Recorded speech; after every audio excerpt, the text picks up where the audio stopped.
엄마가 딸에게 가장 많이 하는 말이 있습니다. 엄마가 다 해봤어. 엄마 말만 들으면 돼. 엄마가 알아서 할게. 딸 키우는 엄마라면 이 말 한 번쯤 해보셨을 거예요. 그런데요, 이 말이 딸에게 어떻게 들리는지 한 번이라도 뒤집어서 생각해 보신 적 있으신가요? 잠깐!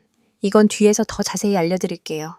영상 끝까지 보시면 딸을 새장에서 꺼내는 엄마의 말 4가지를 알게 됩니다. 이사부가 알려주는 딸내미 교육, 오늘은 엄마의 말 이야기입니다. 태권숲은 여자아이만 다니는 도장이라 그런지 상담에 아빠도 많이 오세요. 엄마 아빠가 거의 반반, 아니면 엄마가 조금 더 많은 정도예요. 그런데요. 아빠가 옆에 앉아 있어도 딸 이야기를 하는 건 대부분 엄마예요. 이사부님, 우리 딸은 겁이 많아요. 우리 딸은 소극적이에요. 우리 딸은 이런 건 절대 못해요. 아빠는 옆에서 듣고만 있는 경우가 많습니다. 가끔 아빠가 한마디 보태려고 하면 엄마가 먼저 말해요.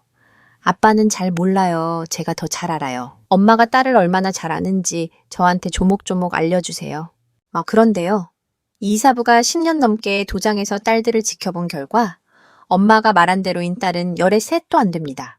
엄마가 겁이 많다고 한 딸이 석 달 뒤에 기합을 가장 크게 놓고요.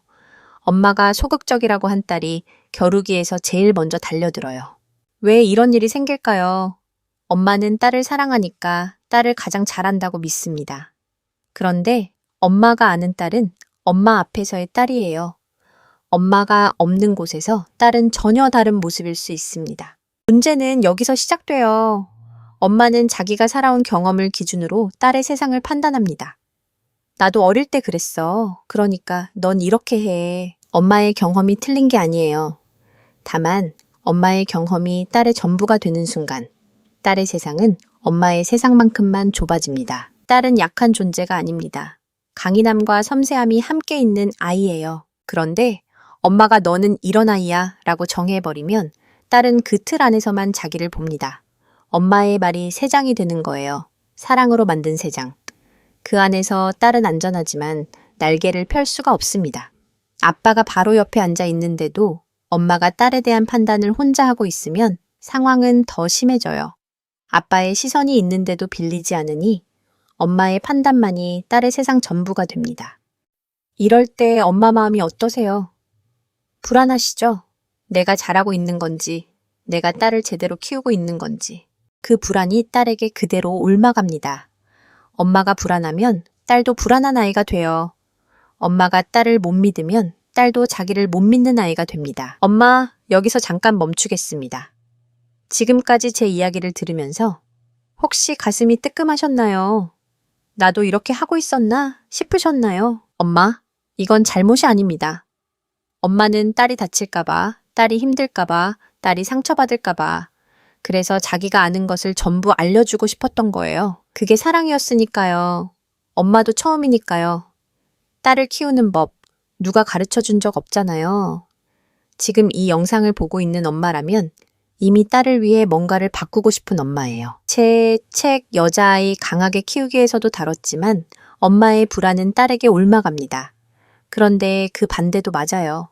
엄마가 단단해지면 딸도 단단해집니다. 엄마가 딸을 믿으면 딸도 자기를 믿기 시작합니다. 그리고 엄마, 한 가지 더요. 혼자서 딸의 모든 걸 알아야 한다고 생각하지 않아도 됩니다. 아빠의 시선을 빌리는 것도 딸을 위한 용기예요. 딸 걱정하는 엄마일수록 혼자 짊어지려고 합니다. 그 짐을 내려놓는 것도 엄마의 힘이에요. 그러면 엄마, 오늘 밤부터 뭘 바꿀 수 있을까요? 제가 4가지를 알려드리겠습니다. 첫 번째, 엄마가 다 해봤어를 네가 한번 해볼래?로 바꿔보세요. 엄마가 경험한 건 엄마의 세상이에요. 딸의 세상은 딸이 직접 부딪혀야 만들어집니다. 엄마가 다 해봤어. 그건 안 돼. 이 말을 들은 딸은 이렇게 받아들여요. 아, 나는 해보지 않아도 되는 거구나. 엄마가 안 된다니까 안 되는 거겠지. 딸이 스스로 시도할 기회가 사라지는 겁니다. 네가 한번 해볼래. 이 한마디가 딸에게 세상을 향한 문을 열어줍니다. 태권숲에 10살 딸을 데리고 온 엄마가 있었어요. 이사부님, 우리 딸은 원래 이런 아이가 아니었어요. 겁이 많아서 겨루기는 절대 못합니다. 그 엄마는 확신에 차 있었어요. 그때 그 아이의 아빠도 함께 왔는데 아빠는 옆에서 조용히 듣고만 있었습니다. 그래서 저는 그 아이에게 1대1 몸기질 진단 수업을 먼저 했습니다. 그 아이, 겁이 많은 아이가 아니었어요. 낯선 환경에서 시간이 좀 필요한 아이였을 뿐이에요. 석 달이 지나고 참관 수업 날이 왔어요. 그 아빠가 이렇게 말했어요. 이사부님, 이 아이가 겁이 많다고요. 저랑 있을 때는 높은 데서 뛰어내리는 것도 좋아하는데요. 같은 딸을 엄마와 아빠가 전혀 다르게 보고 있었습니다. 그 엄마는 자기 경험 속의 딸만 알고 있었던 거예요. 아빠의 눈에는 다른 딸이 보이고 있었는데 엄마가 그 시선을 빌리지 않았던 겁니다. 두 번째, 위험해를 조심하면서 해봐로 바꿔보세요. 위험해 라는 말은 딸에게 이렇게 들립니다. 너는 이걸 감당할 수 없는 아이야. 딸의 몸이 움츠러들어요. 시도하기도 전에 멈추는 아이가 됩니다. 몸을 쓰는 경험이 자존감의 뿌리가 됩니다. 칭찬만으로는 부족해요. 도장에서 처음 주먹으로 송판을 깨는 날이 있어요. 아이들이 무서워서 손을 떨어요. 그런데 퍽 하고 송판이 깨지는 순간 아이 눈빛이 달라집니다. 부서진 건 송판이 아니에요. 나는 못해 라는 마음이 부서진 거예요. 그 경험을 엄마가 위험해 라는 말로 막았다면 딸은 자기 안에 그런 힘이 있다는 걸 영영 몰랐을 겁니다. 엄마, 딸은 약하지 않습니다. 다만 약하다고 믿게 만드는 말이 있을 뿐이에요. 세 번째, 엄마 말만 들어 를 내 생각은 어때?로 바꿔보세요. 다시 한번 말씀드릴게요.